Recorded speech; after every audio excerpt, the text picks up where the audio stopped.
As we all know, the Super G-Man in the Monsterup series was undoubtedly one of the most important and also mastermind characters of the show. And right from his earlier introduction in the series down to his last moment, his immense contribution to the story and help to the Alliance had really been a great one, as without him it's safe to say a lot would have happened to the Alliance and Titans in the series at large. But have you ever wondered what would happen if this guy was replaced by the G-Man from the OG series? How far do you think he would be able to go in the zombieverse? And most importantly, how would that affect or change the plot of the story? Whereas, since the current version of the OG Jimmy would be too overkill to start off with, we'll begin everything with his 4.0 version. And as the threats get more serious, his remaining version would be considered as his only upgrade. Yeah, let's see how far he could really go on this one, so without further ado, let's get right into it. Okay, in the first place, we would assume the 4.0 version G-Man from the OG series was the one who came to save the POV and the other Alliance members in Episode 7, meaning he would be facing off against the infected Skibidi scientist and the Astro at a time. So how would this battle play out? Well, the truth is, Jimmy is more likely to have an easy win against these guys though, compared to the Super G-Man in the original, since the scientist's major weapon, being the boombox, would be completely useless against him because of his many upgrades. And again, his lasers in this form are no joke at all and could cause serious damage compared to the Super G-Man's own. So yeah, these are no threat to him, and the scientist would soon be seen teleport away. Seeing this, the Alliance would proceed to the next episode, but along the line, something happened. The Speaker Titan was introduced to the series, and not long after, the base got compromised, and as a result, he got infected. Realizing this, Jimmy would once again show up, and just as it did happen in the original, he would get the message not to kill the Titan, but to immobilize him, which, yeah, would be pretty much easy for him. And it is even possible that the Speaker Titan could be seriously held down this time around, that he wouldn't even have the chance to release blasters that would destroy the defense barrier and let the infected mutants in that much earlier, making the Alliance evacuate with ease and much time on their side. So let's just say the Alliance made their way out from the base successfully and afterward landed in the bush, where they later had an encounter with the clock race. Shortly, the Plague Doctor would trace them down here with his large number of infected mutants, just as we saw in the original story, attacking the agents one after the other, before the arrival of the Chief Clockman, who would still stop the large infected chainsaw Skibidi in time for the moment. But the moment the mutant breaks out from the time stop and is ready to pounce on the remaining Alliance members, instead of seeing the Super G-Man, the OG Jimmy would straight up appear and immediately attack with a constant and massive release of lasers, ones powerful enough to leave the mutant completely in the dust. Okay, but it's not over yet, as the infected speaker would soon be seen ramming into the G-Man unexpectedly, and before he knew it, the infected Jackson Skibidi had already joined in this battle as well, now making it a double threat at a time.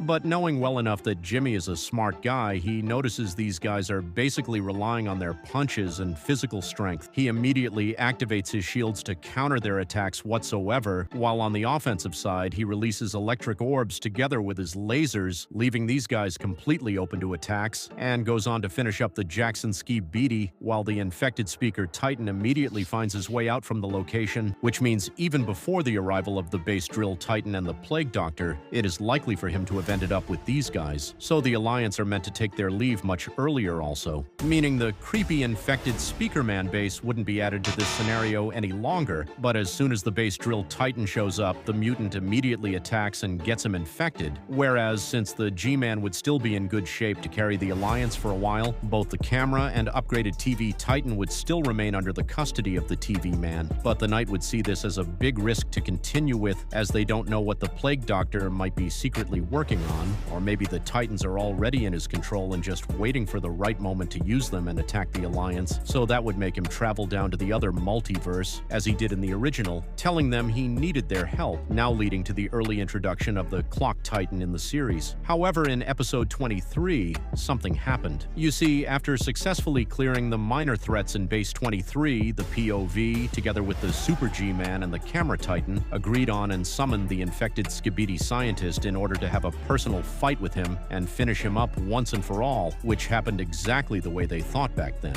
But this time around, the reverse would be the case. The Clock Titan and the OG Jimmy would rather be handling this guy all alone, and based on their potentials, I mean, even that of the Clock Titan alone, the scientist would definitely be ended in a flash. With this great win on their side, they would then have enough time to plan well on getting the infected mutants and Titans healed, find the other Alliance Titans, being the Camera and upgraded TV Titan, and additionally the creation of the Siren Titan. But seeing all of this, the Plague Doctor would then go back as well and make sure he had the infected Speaker Titan, Base Drill Titan, and the Scientist upgraded to the best. Yeah, I mean, remember that in the original, the infected Base Drill and the Speaker Titan were only the infected Titans that never got that crazy upgrade in the show, but now their upgrades would be so massive and surpass that of the original story. Okay, let's just say along the line, the Knight also had the Red Drill Titan and the Astro Duchess introduced to the universe, making the Alliance more of a bigger threat to the Plague Doctor now. But even all of this doesn't stop the fact that the Plague Doctor wouldn't be attacking the Alliance with the smaller and already infected Alliance agents until he's finally done with all of his infected Titans upgrades. And just the moment he unleashes the upgraded infected Skibidi Scientist into the showback, the Alliance spotted him and sent the message of the Scientist's comeback to the Titans, which later on, let's just say we get to see the OG Jimmy, Astro Duchess, the Clock Titan, and Plunger Man sent to handle the Skibidi Scientist. And I want to believe you'll already know what the fate of the infected Skibidi Scientist would be on this one, adding the fact that the upgraded camera and Super G-Man are being replaced this time around with much stronger candidates. So yeah, the Alliance is definitely succeeding on this one. Seeing they've finally disinfected the Skibidi Scientist, the Plague Doctor would still actually get himself surrendered to the Alliance though, since his mission already is to get into the base and learn more about the Alliance's plans and progression. But after his arrest and detainment inside the base for a while, he would soon find out that the camera and upgraded TV Titan were not actually with the Alliance, and every other thing he needed to know about the vaccine and all that. So let's just say he had Plunger Man manipulated just as he did in the original the moment he had had enough of every information he needed and ran away, started his own plan twist and had the TV Man invited for questioning about the whereabouts of the Titans, but the TV Man claimed not to know anything about the Titans. However, this gets the TV Man worried, and knowing too well the Plague Doctor might soon get to learn about their whereabouts, he approached the Alliance and let them know the Titans are in his custody. So the Alliance went together with him and had the Titans brought to the base successfully, but the Plague Doctor would soon know about the TV Man's betrayal and had him turned into a zombie finally, whereas for the meantime now the Alliance would completely be at the top of the game.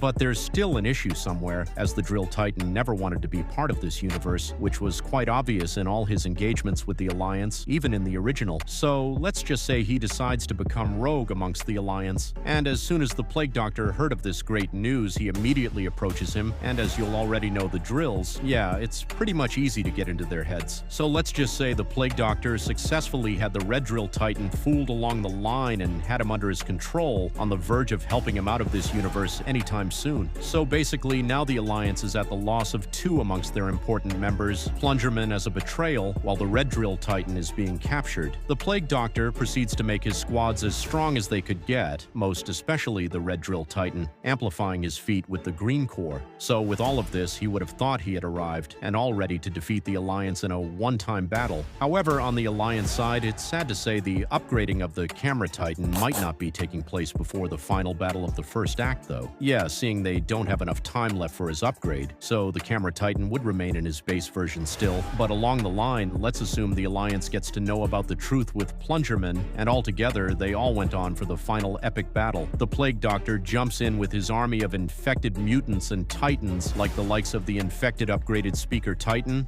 upgraded base Drill Titan, and the Red Drill Titan, while on the Alliance's side we have the OG Jimmy 4.0 version, base Clock Titan, upgraded TV Titan, base Camera Titan, Siren Titan, and the Astro Duchess, with the rest of the Alliance members and agents. Remember, the Alliance already had enough to work with, so no need for the introduction of the Tri-Titan. The only downside they have was that most of their Titans are still in their base forms, so with all of this, who do you think will win this one? The Alliance or the Plague Doctor? Let me know your thoughts about it in the comments below. But what's more important right now is that DafuqBoom's G-Man is more likely to remain and carry the Alliance well enough without any fatal casualties amongst them until the very end of the first act, actually though. However, check out this video to know the best fight scenes of the Speaker Titans across the Skibidi fandom. See ya.